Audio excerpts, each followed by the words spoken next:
Yes, igitondo cyiza ku bakunzi bakaba Talk Sport. Twongeye twagarutse uyu munsi ni na gatanu. Umunsi udasanzwe ni weekend. Hanyuma ejo yari Boxing Day, imikino yarabaga ari myinshi, amakipe yagiye atsikira andi yitwara neza. Ndabaramukije mwese aho muherereye mwese gukurikirana ibiganiro by'akaba Talk Sport cyangwa Sport. Tubaye kaze cyane. Al kick-off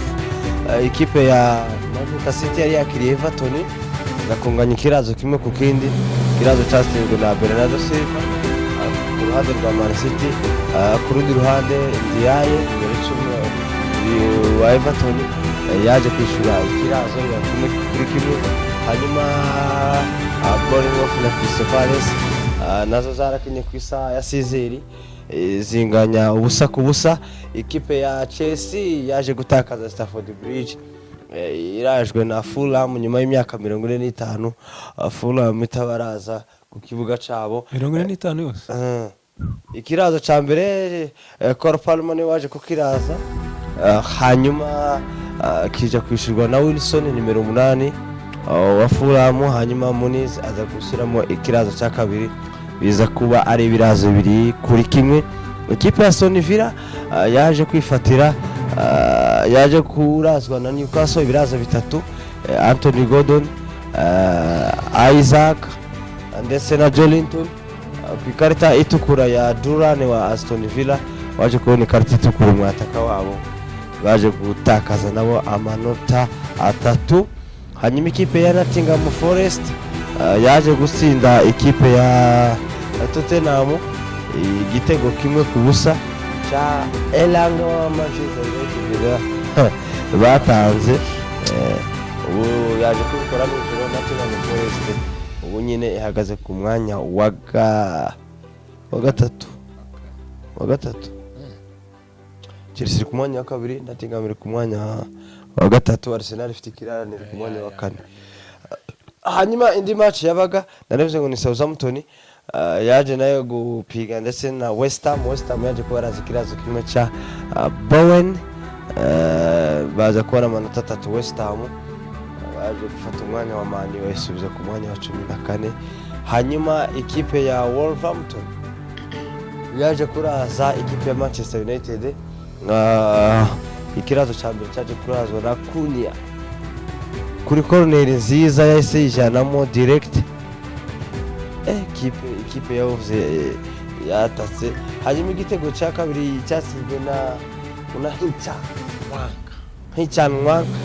waje gutsinda igitego cya kabiri. Ikipe ya Liverpool yaje kwitwara neza, Anfield iza kuraza ibirazo bitatu kuri kimwe. Ikirazo cya mbere cyaje kurazwa na Ayew Leicester cyishurwa na Gakpo.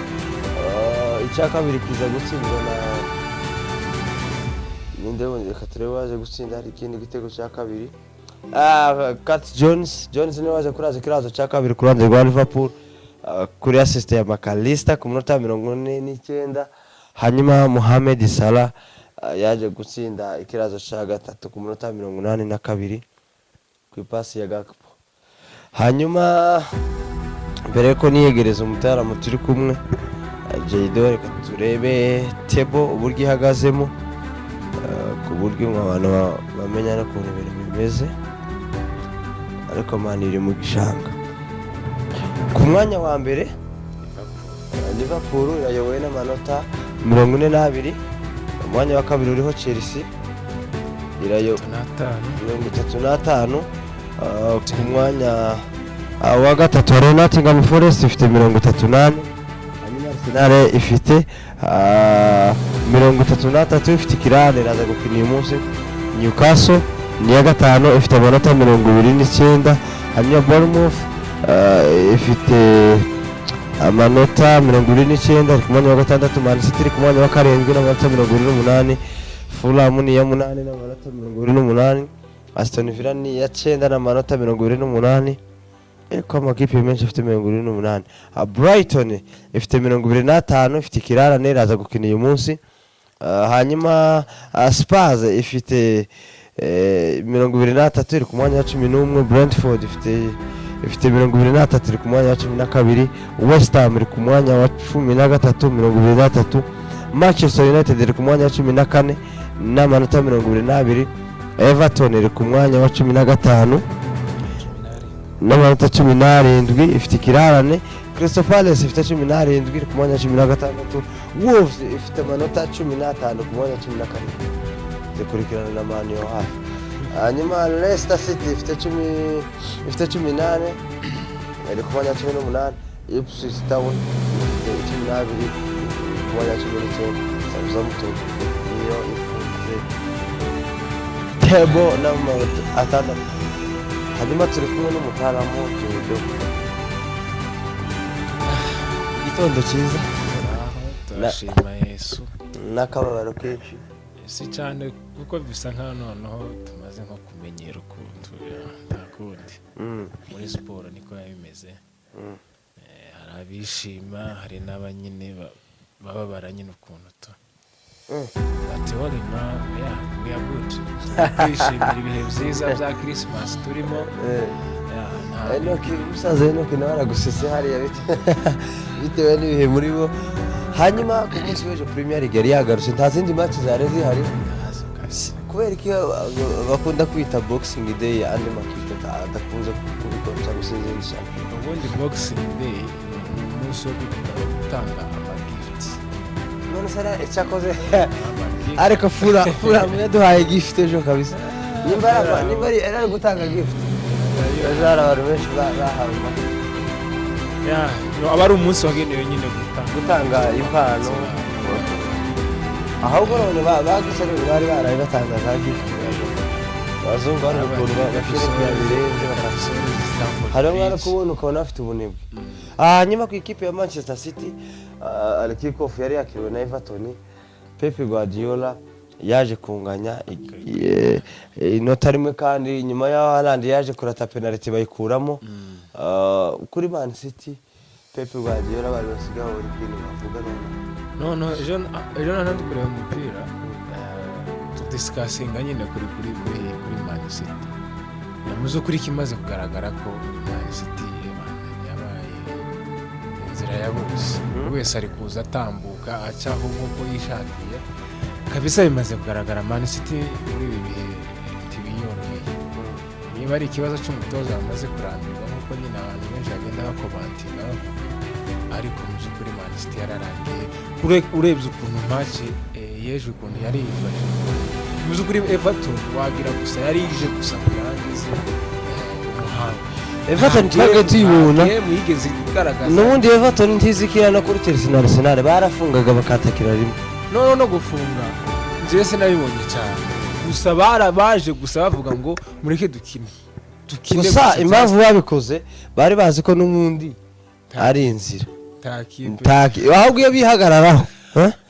iyo bihagararaho irama kino nyine mwiza ibaze nk'aba defender ba hafi ya bose rero nk'ura musaza wacu ashikagongo oya Michaelenko niwe wari uhari. Urumva rero urebye n'abakinnyi ba hafi ya bose benshi bari batona dore uryo bagize umutwe wa Pep bavuze ngo Merry Christmas babandisemo ni uko nyine. Ariko muzo kuri Man City none kibazo kandi ni gute wafata nk'umukinnyi uzi ko ukeneye intsinzi. Foden baragerageje ahubwo Foden wagira ngo yarari Foden yagaragaye mu gice cya mbere niho wagiye ubona ukabona nyine ari kugerageza gutanga utupase bahaduka noneho hari byanze arafu uzi ko uri mu biri yabi. Kugeza ubu Grealish ufite imikino 46 nta gitego na kimwe ntagira yazanye tani mbere 79 nasabira bisobanura iki na Gundogan Grealish Doku uzi ko naje kubona Doku igice cya mbere kigiye kurangira mpaze ubuntu twatererana match ko nawe tsagora nezi ko Doku arimo gukina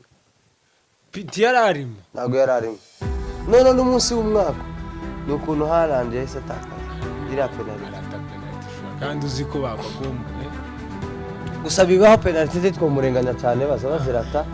tawe bitubaho gusa Haaland nawe muri iyi minsi bigaragara nkaho ta muntu ufite wariko narana umuheza mupira iciza urabona abanani ba Man City bo ntibazabaja muri zasho ngo bagende bavuga umuntu nabonye Pep Guardiola navuze ko mugende muri kane na Haaland ni umukinnyi wacu w'umuhanga dufite yadukoreye ibintu byinshi bidasanzwe n'ubu hari ibindi tumuteze murera abantu bagenda mukuru none se tumurike gute kandi tutabona Pepe Guardiola azi kuvugira abantu biwe azi kubahagararaho nico kintu nta niyo mpamvu batazabaja mu itangazamakuru Ten Hag ubwo yigeze kuvuga amagwa ndabona aje ndatavuze n'abantu n'inti yabagi bose akabata hanze n'abandi gusa ku ikipe ya Man City bitari byoroheye Everton ahubwo yagezageje no kubataka gusa ubona ikibazo kirimo ari umutipe ari kumbwa ngo no Man U na Man City ngo biri kwibagirwa ko table ngo iri hejuru ngo iyo bakomeza bamanuka ko barabasanga bajiriye fo bagira ngo table yabayicuritse urumva nawe gusa ira match yari ntabwo mu kuri Man City ntawo sofa ntawo ramenya ikibazo cyabo gusa ikibazo ni muri concentration kuri game yararangiye Silva yatsinze agatego noneho turavuga ati Man City yagana Ndiaye yarazara bakoma umwana wo muri Nigeria Ndiaye ni umuhanga cyane nuko umuntu bita Doku umuntu bita Grealish bagende bava muri Man City bagende ninde se usibuje ko bakeneye umukubuzo kifagiyo gende kabisa kandi gusa n'ikindi kibazo gihari je nashimira mwana nubwo yarari kwicingisha oya dore no ahubwo nari nibagiwe mu bantu bisiye Man City match oya ntunga cyo tureka maranga mu Savinho ateye game man gutera game ucenga ubusa bidafite icyo bifasha ikipe ntaze atandukaniye na Grealish bazo imikino mino Doku niyo ni utari kwicengesha nakubwiye ngo Doku no gusohoka akagenda umuntu bita Grealish na no habe na Savinho ni umuhanga ariko hari ibintu dacenga sibyo ikipe ubona byanze senga tanga ball kuri Haaland turamuzi Haaland ku mupira hariya y'imiterekano muri box isare yose yose ariko kuracenga abakinyi batatu bakagwa kugeze ku mukinyi wakane ahubwo bahora bakinisha akejo ateye match nziza ake ni umuhanga ariko Savinho yikiye Man City match yego nyine baratsinzwe ariko hake ntare nako Savinho nta none se yarako cenga nibi none sagire gute kuracenga abakinyi batatu ufite uburyo bwo gutanga baro kandi twarabibonye match yari ndiranga afite uburyo bwo gutanga kabumbu ariko gacenga ubuntu nabonye nka nani nk'ebyiri bishe nabi izo zibiri ni kimwe na ba Foden bose bari bamesinze ba Doku bose bari bamesi nani ninde gusa iyo baza gukina nyine neza agashiramo Gundogan imbere na KDB nawe akaza kwinjira mbere byibura match ari kugira indi sura ariko nawe niba ndango nabo bari bose bari kwigana system zira nk'ezira za Mourinho ndetse n'abana Enzo Maresca yo abanze bige kubakinya time niyo ukiri kwiga ku mukinyi ngo abanze ngo bamenye nabo bamenyereze Pickford waje gukuramo penalty ya Haaland kabisa abazi senti back inota rimwe ariko si bibi ntabwo ari bibi Everton twarayibonye yagiye igora Chelsea yagiye kwa Arsenal Emirates baranganya Everton yitera ira game yateye kuri Arsenal ngo nabwo bari gutsinda ibitego byinshi cyane shari guti ya Everton hano umuntu afite amakano ka kuba bavuga ati Man City ari bahaze yo tuzukira ariko nabonye ifite abahungu umuntu bita Idris Ganage ndetse na Mangala hari hagati bari bazengereje ira kipe yari yambaye nimero 8 yari yambaye Mangala no muhanga hanyuma ku ikipe ya Chelsea match yari yabaye ku isaha ya 6 zuzuye baje kurazwa ibirazo biri kuri kimwe match yari match yari derby kabisa ifite speed muranje burabise nkunda game y'umuriro yihuta kabisa ntuzurambirwa kandi hari amakosa je nagiye mbona kuri Chelsea none nabonye Pedro Neto sinzi ibintu yarimo kene nimba ariko kene kuri kabiri niyo wicanze uzi ko none nako mbona mwanya inzari wari ko bataka tugashaka Neto tukamura mu gice cya kabiri yari yibagiye ko bamuhaye birawingira hirya none nikosa igitego cya Iwobi yayigongese gufata Iwobi baguye ikarita y'umutuku umunota mwe na kangana aba iminota 10 igitego Palma yari yarushe nimba umutoza mutsinda Palma yateye akaboko neza kabisa mu gice ariko araruka tiyamukuramo kandi yari afite Joao Felix kuri bench. Ikindi ni gute Jackson gukina iminota 70 n'ingahe takino kizima arimo gukora mu kibuga. Mwavuze ngo muzamuha chance ngo oya chance twavuze bazamuha umwanya sibyo, ariko Christophe Nkuku twaramubonye muri Leipzig sezishira afite ibitego 32. nani wanyu ko mwamusize Madrid yari yamujanye musaza niko yaragiye guheza umugore gifite ako ikipe ya Chelsea niki ubwira bati aba Chelsea congratulations ngate game nyine gusa fura mu manono nano ifite game nziza kabisa kandi noneho si ibintu byo kubatisha kuko twanagiye tunareba ukuntu yagiye uzakoreye mani ese na Liverpool yarayikubise baranganyije fura ifite game nziza kandi so abashaka muri Chelsea ntamuzamuri arazo nabona amasave yakoze Sanchez arizo zamusinda bimwe ya nyine nta kundi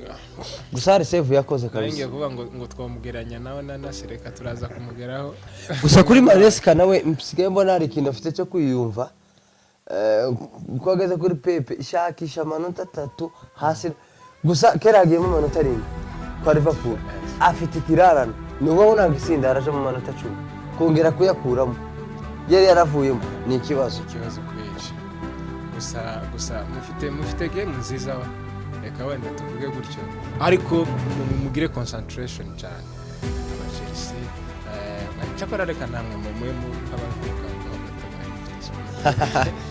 gusa hari amakosa agiye ba mu kibuga gusa bagiye barangaraho bakaza gutsindwa ibitego ariko Maresca ndabizi ko gusa n'umutoza mwiza. Ikintu cyambere Chelsea nabonye ifite ibintu bibiri gikomeye kurusha ikindi kigomba kwitaho n'umwataka uri ku rwego rwa Diego Costa agashaka no mwizama agenda tugarure Petrovic kubera ko Sanchez zaraza zo muzamuka ariko nabwo mugomba kumuha amahirwe akigaragaza amahirwe yahe Imana yafashe neza wa ngo nuko gusa ni match yafura umusenta asanzwe akora amakosa Sanchez nuko utamenyera mu kibuga ngo abanze imyaka yose amaze muri Brighton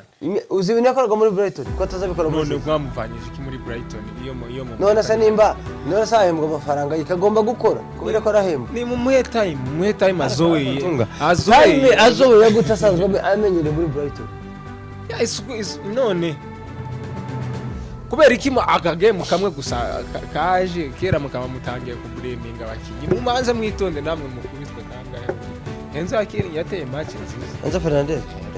Enzo kuva yateye match nziza Enzo ameze neza ubundi abena Caicedo ameze neza ugani wawe burya abagore sometimes ari baza ibibazo mu mutwe w'umuntu ariko ngubu ari pose karatera match nziza agakontorora ikibuga cyose kabisa areba nejo nani gica yakinye neza urasaza kina nabi hari games ariko reno yadekoreye igitangaza ari imitwe yarimo kubita hariya ari nk'ino za save yakoze ku munota wa nyuma Christophe Nkuku ndavuga ati ahangaha biranze kabisa ariko gusa kuri Chelsea ntago tuvuga ko ari bicane match imwe batakaje nabanze namwe mwumve mwari mumaze kenshi ku ikipe ya Tottenham yaje gutakaza isinzwe na Nottingham mu ishamba yaragiye mu ishamba iza gukubitwa match Nottingham Forest iri serie uyu mwaka siyo yonyine je ndi gutangazwa n'amakipe kagira nko mata amakipe atatu ari gukina cyane kurusha niwo ngo ikipe ya Nottingham Forest ikipe ya Fulham ikipe ya Everton Everton yo baba we kuri kwimana Bournemouth Brentford tunga kora ngo Everton unganyije na Arsenal unganyije na Chelsea unganyije na Man City kuragira ngo izorohera Liverpool kirakirana Everton nta game nje nari mvuza yanje ndi kubona ari kuntangaza muri imisi hera kuri Newcastle ifite forume nayo imeze neza Steve man na Fulham na Brighton na Bournemouth bano udukipe twaje tuje kabisa. nuko rero ku ikipe ya Tottenham yaje gutakaza amanota bisa nkaho bitameze neza kandi umutoza wabo ushize yaravuze ngo bunyine ngo sezo ya mbere atoje ntaza twara igikombe ngo ariko sezo ya kabiri ni lazima agomba gutwara igikombe. nabanza agabanya imyuka wawe nayigeze basi nine narangize shampiyona ayihaye Big 4 basi turebe Big 4 ariko mwanya wa hanyuma ku isaha y'isa 2 kera kabaye Ruben Amorim yaje gutakaza amanota 3 kuri discipline. Jewe ibintu jewe amakosa ya mbere nshinja ntago nshinja umutoza aya nanta tubaza tureke maratangiye nabwiye ngo ntimugire n'uzi. Oya mani jewe okay banza uvuga izo mistake zabaye ni Bruno Fernandes mwatsinzwe ibitego 2 maniyo yavuyemo aho nanzi sibyo iyo baje gutsinda igitego cya mbere Bruno akirimo sibyo kandi murabizi ko Bruno ni uderivaringa imipira iva miki ibitego none se ni gute ariko ngaho tubwire ku ncabake uko byifashe uko wabonye match kuri corner yagiye yijanamo abantu bamwe bivuga ko amakosa arabonana abandi bakavuga ko amakosa arabwugarisi bw'abadefenseri kudakavaringa nyine kira gitego ngo bagikuremo bararangara cijanamo abandi bakavuga ko ari honana amakosa irya kosa rya mbere girage mu tuvuga ngo turuzi ngara amanota 3 ikosa rya mbere ni capitaine Fernandes ni gute umukapitene uzi ko uhetse ikipe kandi uzi ko ukeneye amanota 3 uzi naho ikipe imeze bro urarangiza ukaza uraje kubura yarabikoze kandi kuri Tottenham sibyo arabikora kandi batsindwa ibitego 3 maniyo arongera arabikora kuri match ni match ya Porto ukoreye ikosa umukinnyi uri inyuma ya surface iriya mistake uzuyikora mu gihe ubona kabisa ko bakwinjiriye bageze muri kandi ukaje wabona gukora iriya mistake kandi ure nariya kosa si kosa ryo gutuma wenda bagoha red card ariko icyatangaje ukoze ikosa urangiza uzamuye umunwa ugiye kuburana na refa uzi ko ari wowe kipe niwe midfielder niwe managing ikipe niwe uyikontrola niwe uyima yani uyiha kwisanga mu mukino warangiza ntubashe wenyine ngo ubanze calm down urebe ukuntu uzana umwuka hagati mu kibuga mwiza warangiza ni wowe ugiye kuburana uzi game ahantu icyo usabwa kugira ngo ikintu ugomba kuderivaringa nka capitaine w'ikipe uraho urirukanse ukoze ikosa then ugiye no kuburana uhesheje ikipe red card ari wowe uyihitse ari wowe uri kubwira ati mugire gutya ariko kandi jewe mbona ikindi kintu mbona Ten Hag yararenganye ikibazo atari abatoza ikibazo ari abakinyi bamaniye aya Ten Hag man acha zingahe Amorim none ese zimaze kuba zitanu bagiye kumukubita umufuririzo n'akazi rimwe afite Newcastle ku isaha y'isa 5 mana yanje we Isaac nabonye uri hari no niwe wenyine afite n'undi bitoni mbare mafi ugira kanwa kanene guri na Godo oya match yejo kabisa abafana ba Man mwana to disappointings tuje kuri coach bro umaze kubona ko kapiteni wawe muzima wari ubuhitse ikipe amaze kuvamo tukoze byibura sabu igaragaza ko kabisa habaye na change mu kibuga kuraza gusubstitutinga mu minota 80 wakubiswe ibitego birenga karaga counter attack kari kameze neza then kurabona ko abakinyi bose bagiye kwataka ntushobora kubwira abangahe musigara inyuma reba nka cyamagwa reka ntushobora kubwira abakinyi mu covering inyuma uriya murungu none Amorim nazobishya ikibazo ni Amorim nyine barabakinyi azobisha nyine iwe yari ari kureba rekaje avuga ibintu bitatu ikintu ca mbere maniyo Amorim yagaragaje system okay yaraje turabyizera ngo azanye system ngo nshasha ngo ni gatatu harya kangahe turavuga ati wenda abakinyi ntibarayimenyera sofa urumva turamwihanganira kubitwa match ya mbere ya kabiri aranganya ya kabiri arayitsinda okay turavuga ati wenda ira game ni game isaba kabisa imbaraga nyinshi isaba speed isaba amacounter no mukira rimwe mukongera mukagarukira rimwe kandi bisaba abakinyi bakiri bato bafite imbaraga urumva turavuga ati reka turebe ino system basi ko turi buzega kuyimenyera none ya system yaje kuba ikibazo then arafashanda katurekera gusa ku ikipe ya Man U imaze kuba ibintu bisanzwe amaze ko ubuzima ikintu cyokorwa muri Man U nje mbona ikintu cyo kwishira Rashford izo icyakora uzi ikintu uzi aba hari ikintu tugomba kubanza kugira Amorim abanze manya asobanukirwa ko yaje muri Premier League ntago ari muri Sporting kabisa system ya Premier League ntago ihuye ni ya Sporting kandi ikipe yose Premier League isariyo yose iragutsinda kabisa iragutsinda so system rero yazanye abanze yicare kwanza ye kwiga kuri Man U gusa abanze yicare yige Premier League ikinwa gute suko bateni harga atari abatoza beza ahubwo bagiye bava mu zindi championnat ugasanga twatuziriya ko bari bitwaraga neza ariko wagera muri Premier League ugasanga noneho expectations zabo zasubiye inyuma kuko system cyangwa se umukino wa Premier League niyo league ya mbere ugoye ku isi abakinyi benshi b'abahanga bagiye banayisubira bakananirwa bamwe bageze bakabacanga banasubira andi bagashaka nabanze reke gufocusinga cyane kuri Man U ngo azane system nshasha nabanze yige system kwanza ya Premier League isikinwa gute then abone kuza kuimplementinga aya makipe ndayitwaraho gute ko yose atorosha nakuzuzana system nshasha bro ntagikorana iyi system yo muri Sporting gusa nje nemere ikintu kimwe Ruben Amorim yarababwiye ngo nimureke sezirangire sibyo abone kuza nze tangirana na precision itonti mbigishe system nshasha na precision urukumva tuzora gutangira Premier League sezitaha narafatishije abatazamaniye ngo yaravuye mu mukomezane na Nestor ameze neza nje ubu nyine kuvuga ngo nzare system nshasha n'ikipa hano iri bizogorana bari abasajimi ngo ngwino ese data tuvuge kwenda izogorana kandi azanye system wenda inshasha uzikintu cyari kumufasha itari kwa oya ntonga uzikintu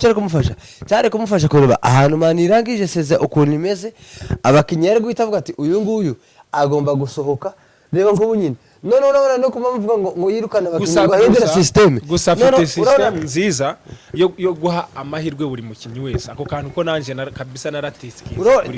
ariko so dore kintu muri kwirengagiza mfunga urona habe ni muri kwamiriza abafana ba Man U ngo system ngo yazanye ngo ntibira akondo ngo turi gusindwa ndakubwiza ukuri ntunga nirukana abana bakinnyi bose n'ubundi igihe abandi bazogura bakaza bagafata system yiwe bizobatwara igihe kigana gute oya ntago yagura abandi bari andi hore ya Premier League dufite abakinnyi beza pe abo ngabibo karabakoresha nkuko bikwiriye dufite abasaza reba nka Eriksen ni gute Eriksen ubundi bafite squad y'abantu bake bagane bashaka squad y'abakinnyi benshi kandi beza yes ni beza none se ni bande mufite bangahe man ku squad ya Chelsea yigeranya niya Man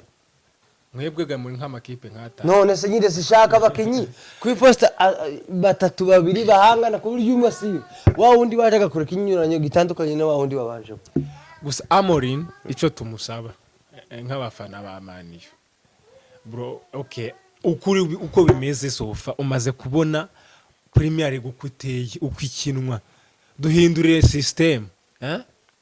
iyo yawe yo kuzana ngo ni kangahe gatatu kangahe yes ni nziza ariko muri Premier League sofa kurabona ko bitarafatika hindura utuzanire game niyo wenda wagarura iyo twari dusanzwe dukine twe cyo dukeneye n'intsinzi turebe ico ushoboye so fanje nk'abakinyi ba Man yes hari ibyo kuri Liverpool ubona ko ari ikintu bagiye bafasha Ancelotti kugira ngo nabonye nje nage ngitekereza mbona ari ingenzi ukuntu bagiye bafata amamace yiwe bakayishyira saa 5 izindi zabaye no kuvuga ngo iyo babonye kera resultat zandi makipe mwari musa n'umuhanganye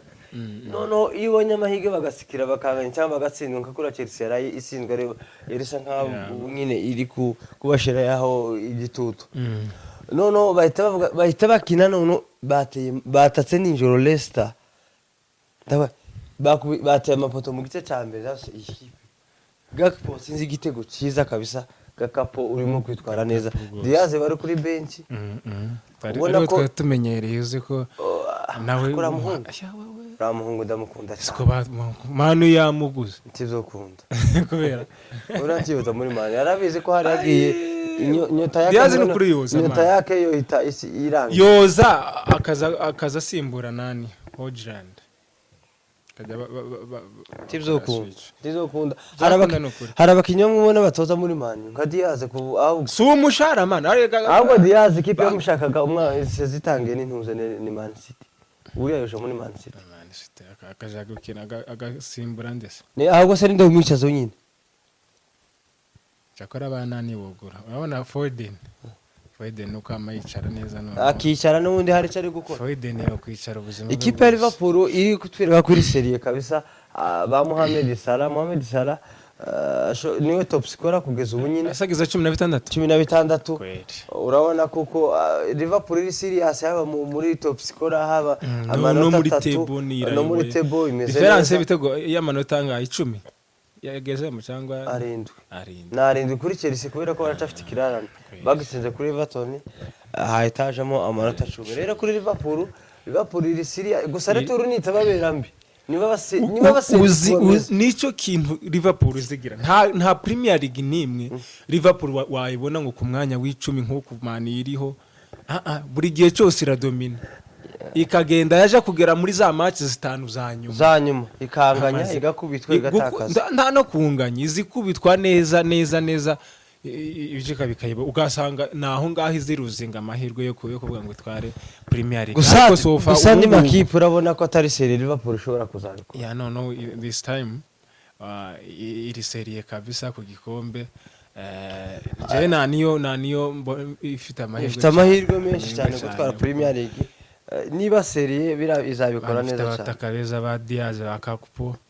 Mo Salah top scorer urumva kabisa Liverpool ifite na game nziza cyane kandi ikindi aka kantu waruvuze ko kuvuga ngo game zayo zose Liverpool uzi ko nta game nimwe yari yatangira iziza gukina hagati na hagati y'abantu cyangwa se igasoza akaba ari isusa buryo wanamugani wagiye mu kibuga uzi ngo Chelsea duhatanye bimeze gutya yatsinzwe cyangwa yatsinze buri game yose ni nka final barabakina kabisa bagatera kahumbu kandi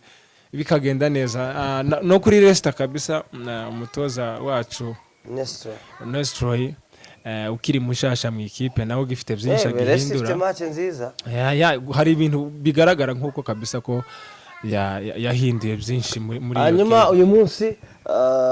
match nazo zirahari Arsenal iraza kwakira Ipswich Town kipe hariya niyo ya nyuma Southampton ni ya nyuma Ipswich Town irabiri babo Arsenal ko yabonyereza Liverpool yakomeje kubasiga yari ku mwanya wa gatatu amanota 3 iraza kuyakura kwa Ipswich iwabo nayo twabonye itaza yoroha urabona Arsenal uyu munsi Arteta nyuma yaho ndabizi yaruhuse yabonye abakinnyi nabo ati ikipe ari twaziki kipe zakinye yabonye resultat ubundi iyo bakinye wanyuma babonye amakipe ukuntu yitwa ufite 99% yo gutsinda ariko kandi ikipe zo mu Bwongereza twage tuzibona ko zitagezoro nta mikino zifite gusa kuri la match nka kuri Arteta uyu munsi ho ni lazima abashe kuyakuraho amanota 3 nubwo bitoroshe arabikorera iki kubera ko nawe ntashaka ko Chelsea cyangwa se iyi Nottingham Forest already yabagiye imbere ikomeza kubaha different y'amanota menshi ikinyuranyo kandi nayo iri kuri kuruse y'igikombe n'ubwo abakinnyi bayo bamwe na bamwe usanga nyine nabo bagiye bagira ibibazo Bukayo Saka udahari kandi ashobora kuzotinda afite ukwezi kose kariya gakipe udafite Saka nacyo ni ikindi kibazo kitaboroheye ikibazo ariko ba Martinelli barahari ba Harvard barahari kandi baratera akabombo keza gusa nyine nico ciza nico kibi cya Arsenal twagiye tubona ukuvuga ngo iriya wing ya Saka kuvuga ngo tubone idahari nta muntu delivering iciza cya Saka aratsinda kandi akana imipira myiza kuri sayose yobona penalty yo gutsinda yo tanga assist nimbaga bakinisha Rodomo gusa nawe si mubi gusa Sterling man nawe ni umusaza Sterling nta nubwo azamukinisha kwa ngo Sterling ni mubi cyane ntago ari mubi cyane ntiyarangiye kubwe tokina gusa nubwo nta mwanya ahabwa ariko gusa Premier League igira ibintu byayo Jesus yagarutse mu bihe byiwe tuvuge ko ari we bari kugenderaho muri match zibiri za Crystal Palace atsinda kabisa reka turaza kureba avuga ngo ari mu gihe cyiwe cya Yesu ngo none ni uruhinja arabasha gutera amazi gusa ari kwitwara neza nkuko mu mikino ibiri gusa arafitemo ibitego 5 yemeje bundi yatsinzemo hat-trick nejo bundi atsinda ibitego 2 so ari mu bihe byiza kabisa njewe kabisa nko kuba bettinga navuga ati bashirireho imitungo yabo kuri Arsenal ya ba beti mushireho gusa ira game iraza kubonekamo ni goal siko bagishire kuri goal yewe switch iyo ni prediction ya kichwa cyangwa kunganya yatsinda cyangwa ntakunganya biye baba we tuzogaruka tuvuga ibindi bintu bitandukanye oya ntakunganya kuri Arsenal yamaze kubona uko izindi zagenze ntakunganya ko ntako hanyuma weekend ni posho nta Premier League ihari izagaruka ninga kubera iminsi ya Boxing Day hanyuma n'akazi rimwe nibwo bazokina so genda tubaha resulta cyangwa se fixtures Man ifite Newcastle kuwa mbere ndetse hari match meza ndetse na niyinga turabashimiye abakunzi bakaba Talk Sport tugiye tubana mu biganiro bitandukanye mukomeze mudushigikire subscribe comment ndetse na share komeze kudushigikira kweri kubera kuko ngo babwira iki tugeze niwe tugeze kuri stage nziza turasaba ngo abantu bakomeze badushigikire nkuko twatangiranye namwe umwaka utangiye kandi ntimudusige mu nzira mukore subscribe kugira ngo ibiganiro byacu muze mugenda mubona update uko twaprodinze mubona notification ni ibiganiro byiza muze mumenya abakunzi bakabombo cyane cyangwa se ba sport muri rusange turabasaba ngo kugira ngo muze mukomeza mubane natwe tubifuriza impera z'umwaka nziza muri iyi minsi mikuru kugira ngo Imana ikomeze ibarinde muri iyi minsi mikuru abantu benshi bazabapfa ariko turabasaba umugisha kugira ngo Imana ikomeze ibarinde imyaka bazabapfa abantu benshi bazapfa nyine impera z'umwaka zaba menshi ariko nta mukunzi wacu uzigera ugira ikibazo tuzoza umwaka neza muri dugire crossover twinjira mu mwaka wa 2025 ibintu rwose ari sawa n'abakunzi bacu ducelebratinga ni nuko ikiganiro naho ubutaha caho muri comment tubwire ikintu wifuza tukoganiraho cyangwa se tukubwira Mani baho umugisha kandi mugira umunsi mwiza bye